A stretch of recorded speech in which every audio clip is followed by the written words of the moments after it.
Assalamualaikum warahmatullahi wabarakatuh.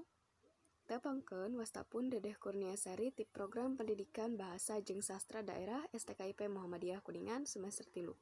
Dina video ieu abdi bade mendarikeun ngeunaan definisi komputer, fungsi komputer sareng hardware-na. Langsung kana materi nu kahiji nyaeta definisi komputer. Aya sababaraha definisi ngeunaan komputer ti sababaraha ahli. Di antarana nu kahiji nyaeta numutkeun William M. Fowry dina buku nu judulna The Tool of Business nyebutkeun yen nu dimaksud komputer teh nyaeta hiji pemproses data atawa data prosesor anu bisa ngalakukeun hitungan anu gede tur gancang. Kaasup hitungan aritmatika nu gede atawa operasi logika nu teu ngalibatkeun manusia pikeun ngoperasikeun salila pemprosesan. Anu kadua nyaeta numutkeun Gordon B. Davis dina bukuna nu miboga judul Introduction to the Computer nyebatkeun yen nu dimaksud komputer teh nyaeta mangrupa hiji tipe khusus dina alat pangetang duit miboga sifat nu tangtu jeung pasti.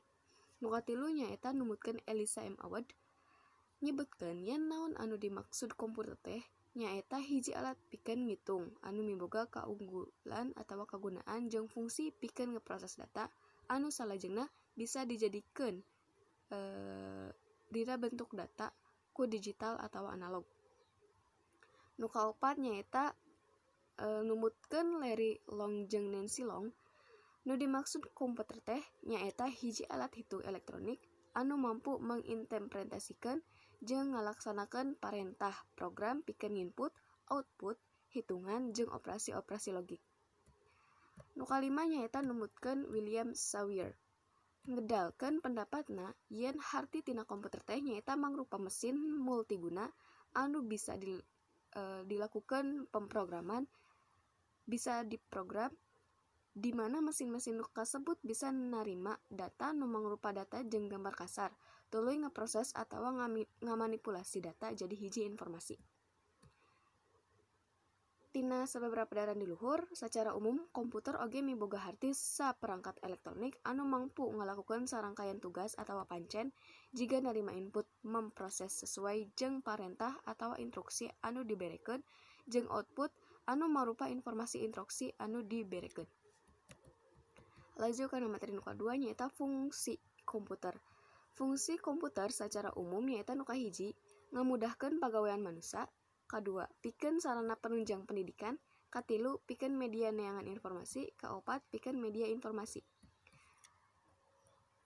Aya oge fungsi anu acuanna tina wangunan komputer teh, di antarana nu kahiji data input, pikeun narima informasi atawa data tina sumber nu sejen. Nu kadua nyaeta data processing, pikeun ngalakukeun pengolahan data sahingga ngahasilkeun output.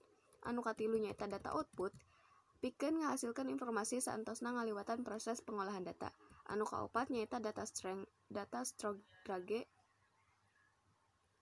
pikeun tempat nundaan data sehingga bisa ditimukeun jeung digunakeun deui. Nu kalima nyaeta data movement, pikeun mindahkeun data ti hiji komputer ka komputer sejenna. Anu katilu nyaeta wangunan hardware. Hardware teh nyaeta perangkat dina komputer anu miboga bentuk fisik nyaeta prosesor, monitor, keyboard, jeung printer, tur bisa ditempuh wujudna, jeung bisa dicagap bentukanana. Sacara umum, hardware miboga fungsi pikeun ngadukung atawa ngarojong gawe komputer.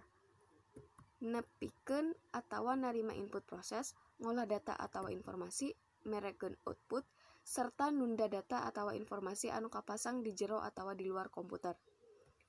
Sakitu nu kapihatur, kirang langkung nyuhunkeun dihapunten. Wassalamualaikum warahmatullahi wabarakatuh.